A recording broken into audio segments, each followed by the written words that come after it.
Good afternoon. We'll go ahead and get started. Welcome to our webinar. Um, Today, we are going to discuss implementing literacy-based MTSS in secondary schools. So today I'm joined by my colleague, Ryan Hershey, who brings years of educational experience to his role as a literacy specialist at CAPTI. And we're also joined by Yvette Herrera, who is a special teacher on assignment who specializes on data analysis, progress monitoring, and accountability measures. And I'm Margaret Opetz. I'm CAPTI's Director of Research and Literacy. We hope that today's webinar will help you in thinking about how to implement MTSS in secondary classrooms. Just to quickly go over an agenda, in this webinar, we will begin with an overview of MTSS, and then we'll provide some foundational knowledge on how this framework supports students' needs at various levels. And then following that, we'll dive into understanding what this looks like in the secondary education realm. And we'll explore MTSS in different ways of how we can really meet needs for older students. And then next, we're going to hear from Yvette, and we'll learn about Tahoe-Truckee's MTSS story. I think it's really helpful to hear a real-world example of how a district is adapting their practices to better meet students' needs. And then finally, we'll conclude with time for questions and then provide some additional ideas for how to better implement MTSS at the secondary level. All right, so without further ado, I want to jump into just an overview of MTSS. And as I was thinking about MTSS, I was really thinking about how we use this framework in not just the education field, but in other fields as well. So one thing that came to mind is I have a 4-year-old daughter. And every time that I took her to the eye doctor or to the pediatrician when she was just a baby, she's 4 now, but every time I took her to the doctor used a machine that looks like this. And you might have seen this machine if you have young kids, but basically they would put it up to her eyes starting, I think even at 6 weeks, they had her look into it. And it was this type of machine that could either flag whether or not there was an issue. And this one was the first universal screener that my daughter had, and it signaled that there was potentially an issue. So when my daughter failed the screening test, she was sent to a specialist for further testing. So we ended up at a pediatric ophthalmologist's office, and there he evaluated her eyes, and it was quite impressive. He was using songs and dances and other tricks to really get a good look at her eyes. He couldn't find anything right away, but that machine had flagged that there was a concern. So he had us come back at specific time intervals to determine whether or not there was an issue, since it's really difficult to evaluate the eyes at such a young age. So we returned every 6 weeks for a while, and then every 6 months.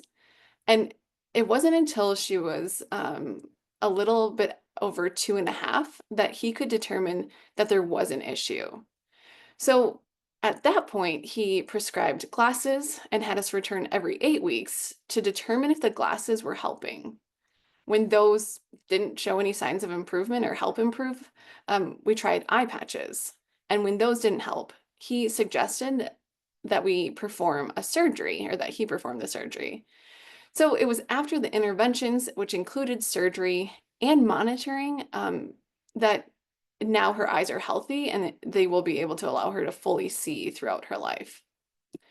So I think about this system because, or I think about this story because it really captures that system that is in place in our schools and in the medical field that really illustrates a system that is built and designed to identify and support kids and students who need additional support in some ways. So in school, it would be more about receiving additional support to become a skilled reader or a skilled mathematician. But in the medical field, there was this universal screener for my daughter, specifically for her eyes. So The universal screener is really important in this story, but then also having a diagnostic assessment that can really determine the exact issue is another step that's really important. Um, in my daughter's case, it was really going to a specialist who had all of these extra tools to really figure out what exactly she needed. And then within this system, we also had several interventions. And this is also true with reading. We provide interventions within a system. Um, and then I think this is another key point. The monitoring is very important to make sure, is the intervention working? And if it's not, what else should we try? So you might be wondering why I shared this story, but I think it kind of captures, again, that system that's in place and that we're kind of talking about today. So when we think about this, we want to think about, what does this look like in schools? And there's a lot of information on this slide, but essentially, when we think about MTSS, there are multiple components that comprise it to really make sure that we're supporting students in the way that they need. So the components of MTSS include data-based decision making. Everything that we're doing is stemming from the data that we have. And the data that we have should be coming from screening students and then progress monitoring based on their needs. And then we also need to have a multi-level prevention system in place to really ensure that students are getting the services that they need when they show signs of needing some support.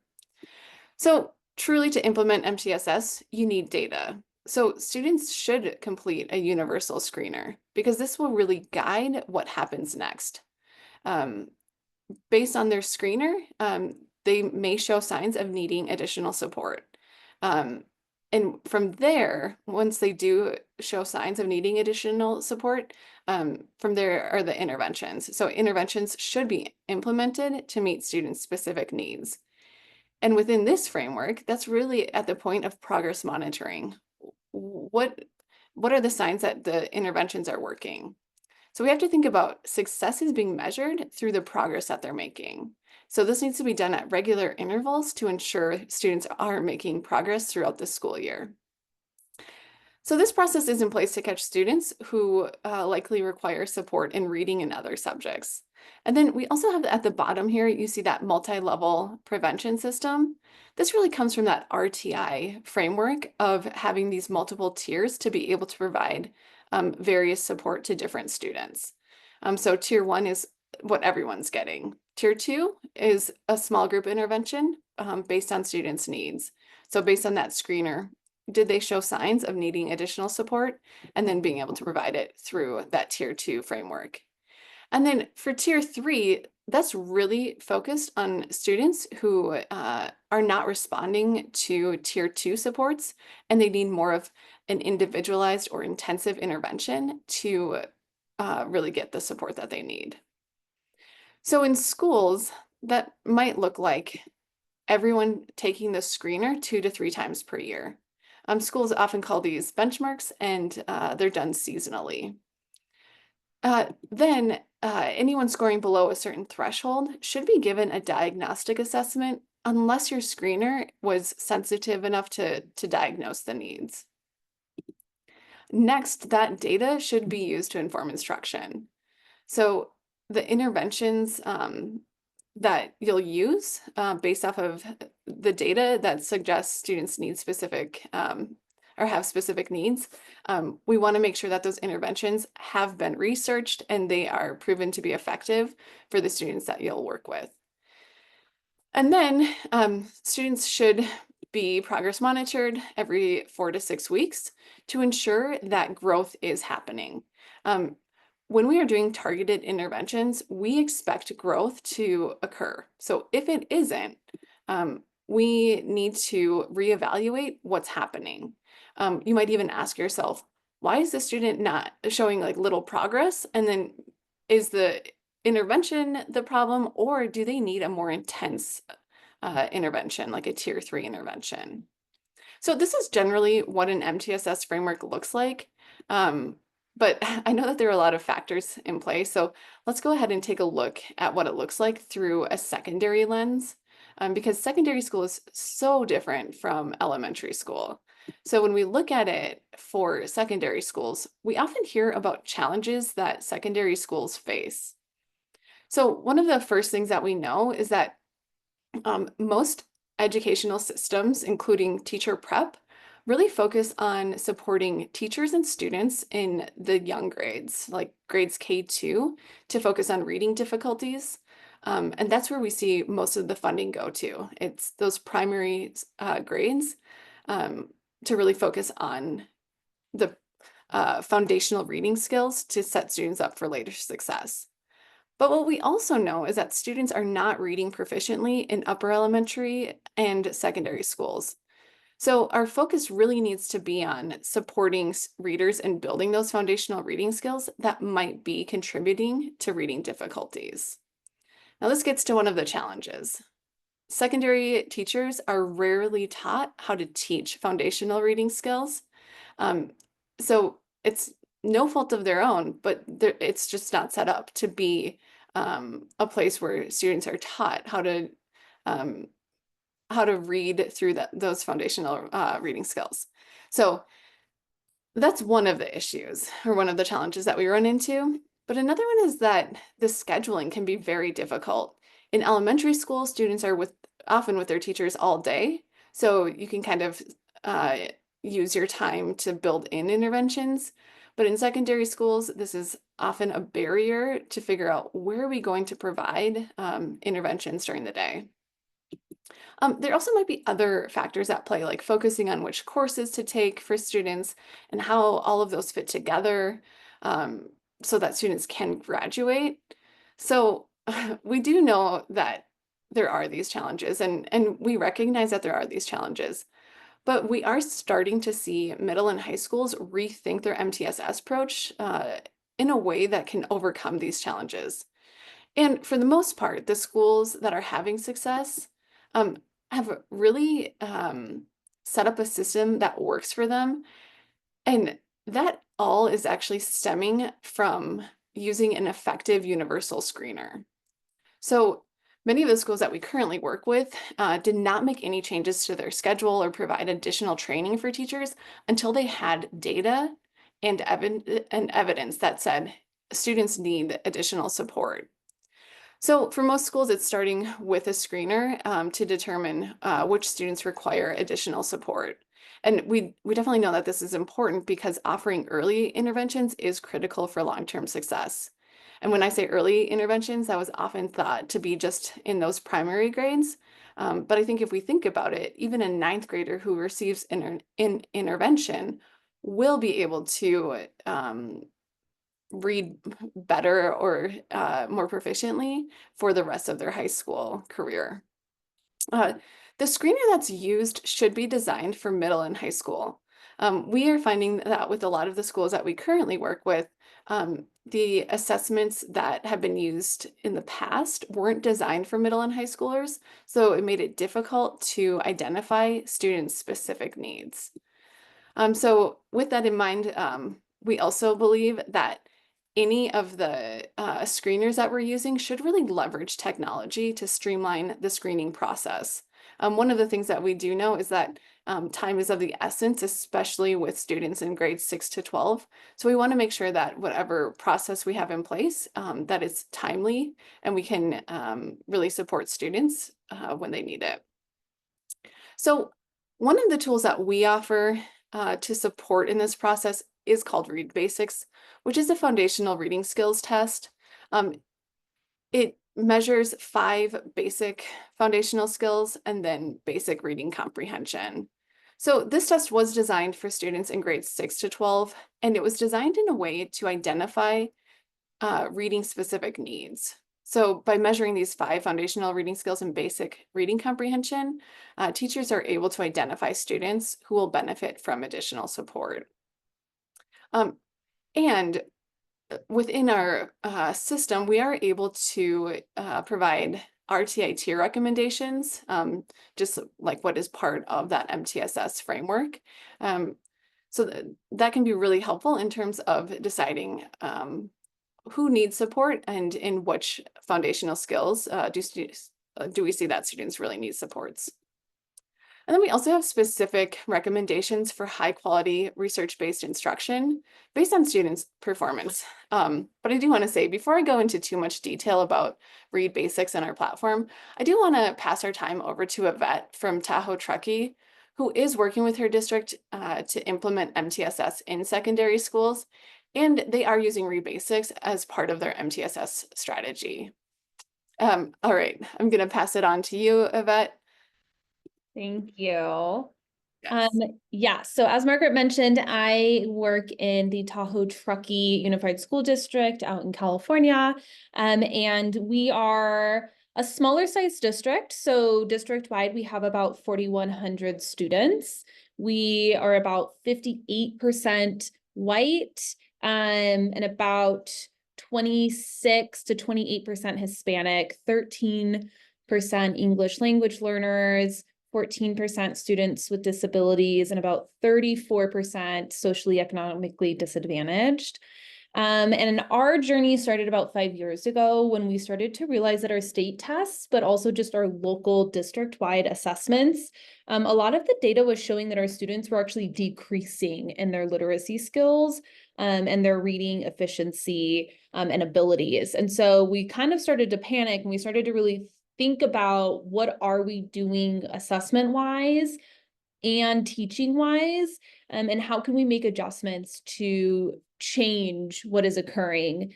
And what we started to realize is that we were, one, using an assessment 3 to 4 times a year, every single year since the student was in kindergarten until 12th grade. And it was the exact same assessment. The questions only changed by grade level, but they were taking the same assessment 3 to 4 times a year with the exact same questions, the same reading passages. And so when we spoke to our students and surveyed them, they were bored. It was not culturally relevant. It was extremely outdated, and they were honestly tired of taking it close to 30 to 40 times by the time they graduated high school. And so we really dove into looking for a new assessment, and that's kind of where CAPTI came in into the picture. And we started just at the high school level. So at the time, I was just a classroom teacher who was really concerned about students' reading abilities and what I was seeing in my classroom. And so we started just using Read Basics at the one school site. And once we started to see that our MTSS system was working and we were starting to make site-wide agreements on how to support our students and what teachers needed to do and what the school needed to do and what the district needed to do, we started to see some really effective change.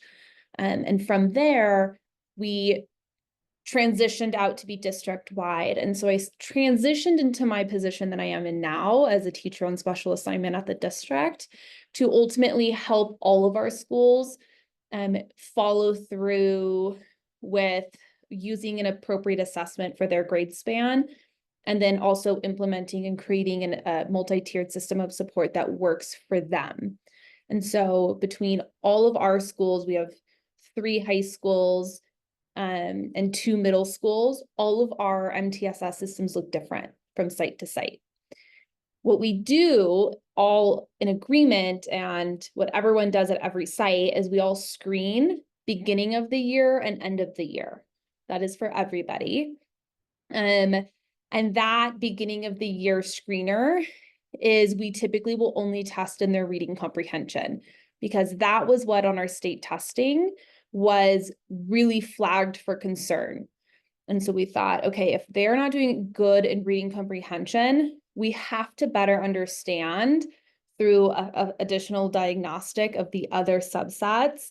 Where are they struggling? Is it vocabulary? Was it reading efficiency? Was it morphology? And if we can support them with tier 2 supports in those areas, then we should see reading comprehension increase. So everybody took reading comprehension at the beginning of the year. That led us to our diagnostic of the other 5 subsets. And from there, we broke students out into smaller groups to receive that tier 2 intervention. In intervention, all staff made an agreement that they would screen their students every 3 to 4 weeks for progress monitoring to collect that data and see if they were ready to go back into tier one, knowing that students are being in tier one instruction consistently throughout the year. We can just remove the tier two supports. That can I jump in and hopefully I'll just ask questions that everyone else is thinking. But one thing I wanted to mention is that I think it's really important that your district identified their own trends using state results and things like that. You didn't jump right into like a cookie cutter system. It was really a process in designing it fit to your district. I did have a question. You were talking about teachers screening. Are you talking about, since we're talking about reading data, is this only ELA teachers or who all was brought into this process? Yeah, great question. So it looked different at each site. One of our high schools is extremely small. And so all teachers agreed that they would all give it starting at 9 a.m. on a particular day. Another high school, our largest high school, Truckee High, we decided that only the English teachers would give it during their class periods on a particular day or over 3 days. And then another school, they chose all their first period teachers would give it, or all of their teachers, because their first period is kind of like it's not, it's kind of like a homeroom class. And so they felt that that was the best time to administer the assessment. That makes sense. I would imagine that teacher buy-in probably fluctuated and varied from one location to another too. So I think it's really interesting. You keep talking about specific schools' experiences and not like the whole district was the same situation. So, yeah. All right. Do you want to get into progress monitoring? That would be great. Yeah. So progress monitoring is personally my favorite part. But kind of like you had just mentioned, Ryan, like it is not for everybody. And I think what I have found within our district is that we found the people that genuinely enjoy it, who kind of can help lead the way towards getting it to be like a site-wide agreed upon thing. So our first thing was understanding and using our different pieces of data. So our school really focused on Lexiles for, I would say, probably the last 10 to 15 years. And now we're really starting to think about scaled scores and how CAPD uses them, because we feel that it may be a little bit more accurate and aligned to our state test and giving us a little bit of a better idea of where students need to be, simply because every Lexile chart that we would look at, it was different. And so one school was using one chart, another school was using another one. And so our data wasn't all aligned. And so that was kind of a big step. And then we use our state data. We use what we call interim assessments, so IABs, that is through the state. And then also our classroom data, so teachers' data that they felt is really powerful and can help support determining the MTSS needed. From that, oh, go ahead, Ryan. No, I was just going to say, like, you have all of that data, which is really important. What about measuring like the staff capacity to take on intervention, and like it's usually not a self-aligned thing where the student needs magically match your the staffing. So how did you consider that obstacle?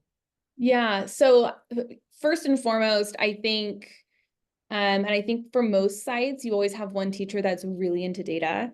And so kind of leaning on them a little bit, that was me. And so I worked really closely with my administrative team, and I was constantly asking questions, but why? Well, what does it show? How can we compare that? And so my administrative team would pull the data, would compile it, and then we wouldn't even take it to our staff until it was very clear what the data was telling us and why it was important, right? So taking that workload off of the teachers so that they can simply just sit and listen and think about what it's showing us. I think that was really huge and important before we even like rolled it out. I mean, we started really small. I just started testing it out with only my class. And then maybe I can convince one other teacher to do it. And then we got it site-wide. I mean, and we're 5 years in now, and we're barely going district-wide and still have a lot of things to fix and tweak and look at. Yeah, I think that's really important. I mean, we talk so much about um, fluency being really important for reading comprehension. I think the same Mhm. is true in an MTSS framework. Like developing efficiency is not something that's going to be, you know, revealed in 1 year, but it's a process, and keep continuing to make those steps toward a more efficient MTSS. I think is really important. Um, so moving on to that next step with those teachers, once you had brought the other teachers on board, how did you support them? Margaret had mentioned rarely do secondary teachers have a background in teaching foundational skills. Yeah. So how did you approach that challenge? Yeah. So what we did was we asked our teachers to meet with just their department and look over some very early data and just have a conversation about what do they notice. And a lot of it was, and it's they don't have to look at a graph to know. It's like being in the classroom. You're like, well, my kids can't read a whole paragraph out loud efficiently, right?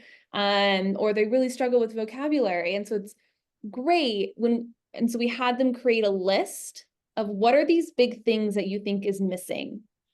What are students struggling with? And then when we came back together as a whole school, we discussed what we noticed and what we wondered, and kind of started to create this list, and we started to see these common threads. And so we ended up making predominant strategies. And so we chose 4 strategies that would be used in every single classroom, site-wide, hopefully every single day. And it wasn't complicated, strategies. It was something like annotating. If you're going to read even a paragraph, annotate it. Vocabulary, reviewing it, teaching it, discussing it. So simple things that you can use in any subject. Um, And and you're talking about tier one classroom Year one. instruction, right? And I think that's something that's important to as a reminder that tier one is part of the MTSS framework. It's Yeah. not, and that's actually a really important part. Yeah. So I think that's really interesting that was like a first step, is strengthening the tier one instruction. Yeah, I would definitely say it was probably the most important step, if anything, getting everyone on the same page, and understanding, well, we don't just do claim evidence reasoning for no reason. We can use it everywhere. We can use it all the time. And it just so happens to support their literacy. So once we had all teachers on board that we would use 4 predominant strategies, we let that sit in. We were not trying to move super quickly. I think we sat on that for almost a year, and we just practiced it, and we just talked about it, and we discussed it, and maybe we got rid of one and used another one. And we continued to use our screener and our diagnostic and collect the data. And we did see small shifts, like less students were needing tier 2. And so we thought, this is hopeful. Great. Let's look at tier 2 now and really discuss as a whole school where are students falling? What do they need intervention in? Where are we really strong? And then what are our potential areas for growth? It makes a lot of sense.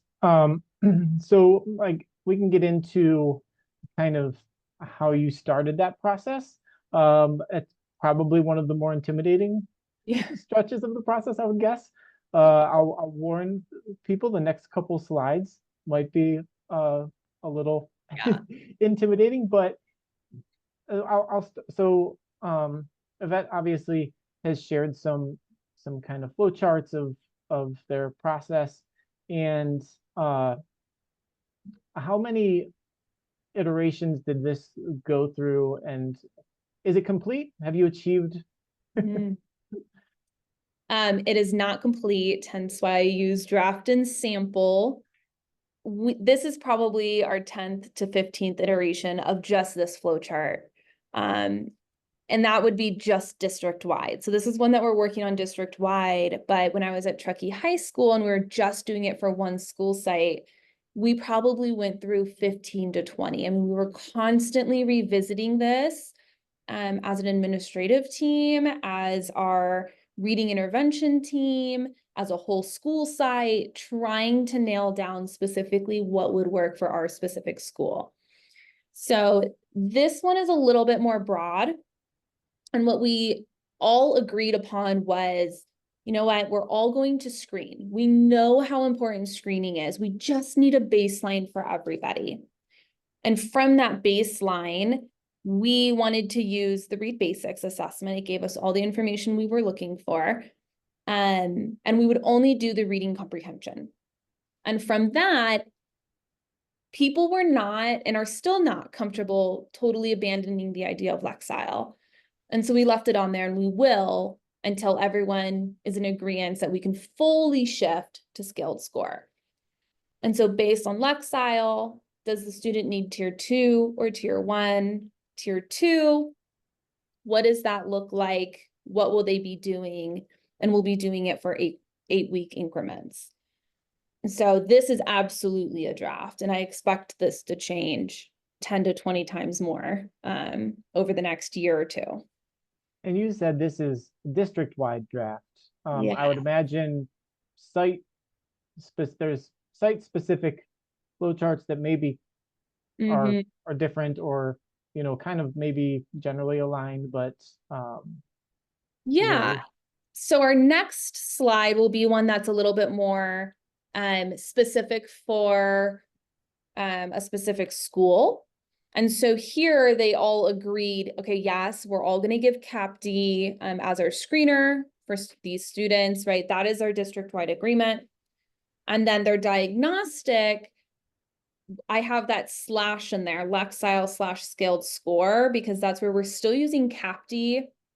Reading comprehension is just a screener, and then we give the rest of it as our diagnostic. And one school is using Lexile, another middle school is using the scaled score. And so it's showing that we can accommodate both our middle schools into one flow chart. And then one school is still very much so in love with Dibbles.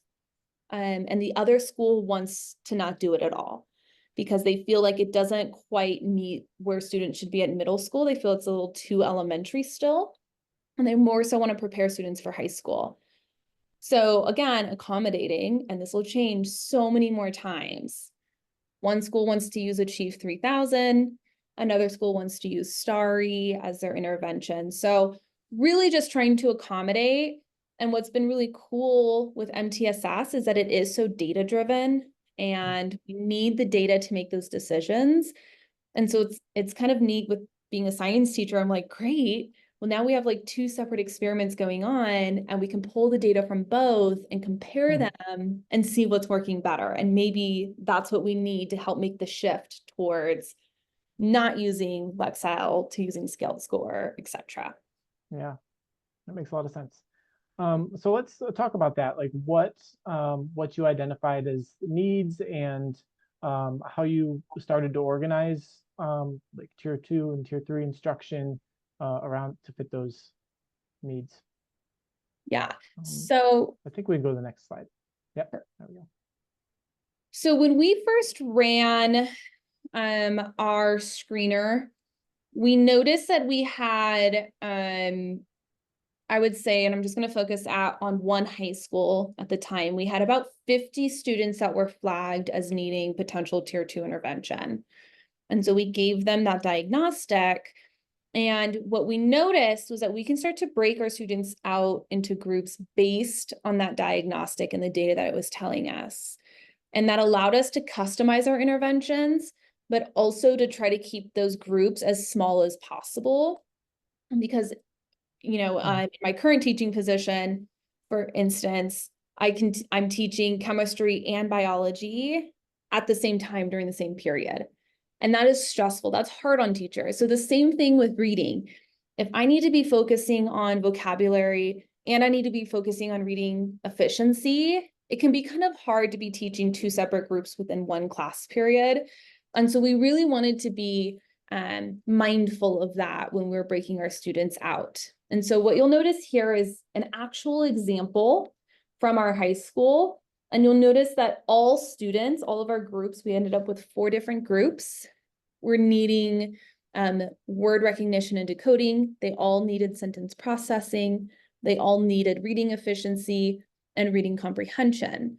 The things that differed was that maybe one group needed more vocabulary, one group needed the morphology. And so we were able to make groups focused on that.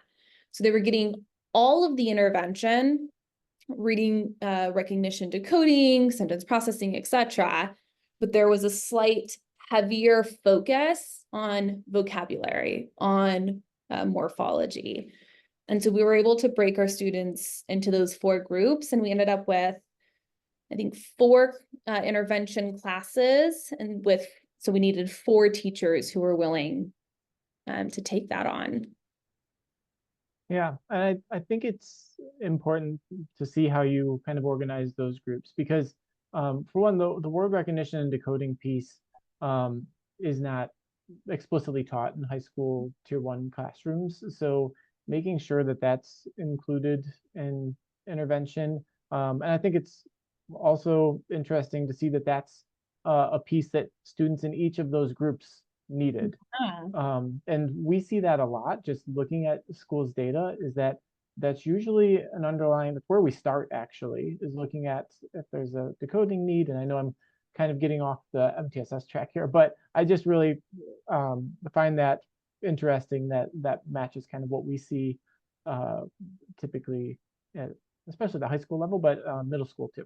Yeah, but I think that you bring up something so important, Ryan, is that you've noticed that, and that is something that we've noticed as well. And so now we can start to shift that to be more of a tier 1 strategy and explicitly talking to our staff about how that is tier 1 and about how all of our students clearly need that, right? And so that need can be met in that tier 1 classroom. Right.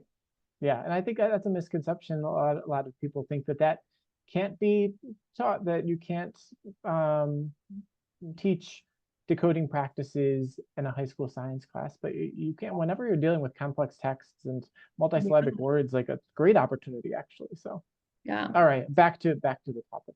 So well, and so that kind of goes to my second bullet point, right, is discussing different ways to differentiate, whether it's tier 1. And then we had to be a little bit more strategic with our tier 2 and how we kind of approached each of these 4 groups, making sure that we stayed data driven. So if you want to go to the next slide, kind of gets into what our reading intervention teachers during tier 2 were really doing and focusing on. So I have a couple of links there that you guys can click once you have access to the slideshow. But the first one is progress monitoring. Again, it looked so different at every single school. But we tried during their 8 weeks of tier 2 intervention that they should be progress monitored like as much as possible. One school is on a block schedule, and so they were able to do it every single day. Another school was more on a traditional schedule, and so the teachers saw them for less time, and so they did it every 2 weeks. And so it kind of just depends on how your schedules are set up. But making sure that you're collecting data and tracking, are they getting better or not? And then the sample lesson plans, our district had a TOSA, teacher on special assignment, who specialized in literacy. And so she went through I cannot imagine how many hours she spent pulling together resources that would directly support each of these needs of our 4 groups. And she put together like these sample lesson plans using Achieve 3000, which is what Truckee High School was using as like a reading comprehension strategy platform to kind of support with tier 2 instruction. And so that was really great in supporting our teachers and not feeling like they had additional work to do, an extra workload, a whole extra prep. And so it kind of helped reduce it. And so over time, by the end of the semester, we're able to see, holy cow, we have a lot of students that are making these huge strides and improving. And I think one way to do that, like on this slide, you show specifically the word recognition decoding progress monitoring. I think it's important to point out that like we should only be progress monitoring the skills that are being taught. Yeah. So it would be kind of silly for them to take a long comprehension assessment if we are focusing on word level skills and that sort of thing. Yeah. And, you know, at Truckee High School, their tier 2 intervention time was during a 30-minute whole school silent sustained reading time. That was kind of in the middle of the day. And so most students were just silently reading while our intervention groups were going through these lessons. And so I agree. We were not progress monitoring the whole screener or an entire diagnostic. We were only progress monitoring for that specific skill that they needed to work on. And depending on the curriculum or instruction that you're using, there's often curriculum-based measures that can help that process as well, especially at the teacher level, being able to monitor that growth. Yeah. And again, every school did it different. One high school wanted to keep using CAPTI as that progress monitoring tool. Another school was doing just what you said, using their curriculum-based assessments to kind of see where the students were at. Great. And yeah, I just want to reiterate that we'll share these slides so participants will have access to all the stuff you put on here, which is great. So in reflection, and trying to kind of think about how it's really changed a lot for our school district at the secondary level, is we've seen huge strides. I mean, it's taken a really long time. I think we're on year 5 now, possibly year 6, but we are seeing changes. Even from 2023 to 2024, I mean, we are constantly just wowed for how much work our staff is putting in, and how much we're all committing to do this together as a huge team. But it did not come without its challenges. Margaret did mention like the scheduling for secondary is insane. Well, one middle school's on a semester, the other one's on a trimester. We have one high school block, one's on traditional. Like, it has to look different at each site. And it's just unrealistic for us to think we can do it district-wide all the same way. And contract language. Truckee High School, they all had to make an agreement for our union negotiations, agreeing that we would have this 30-minute period added to our schedule where students are either silently reading or they're getting tier 2 intervention. The other school did not agree to that, right? And so theirs looks a little bit different. And then also training teachers to teach that. We had a PE teacher who was super excited to teach intervention, but before we could let him do that, we did put him through the appropriate training, the LETRS training, to help teach students some of these key skills. That's great.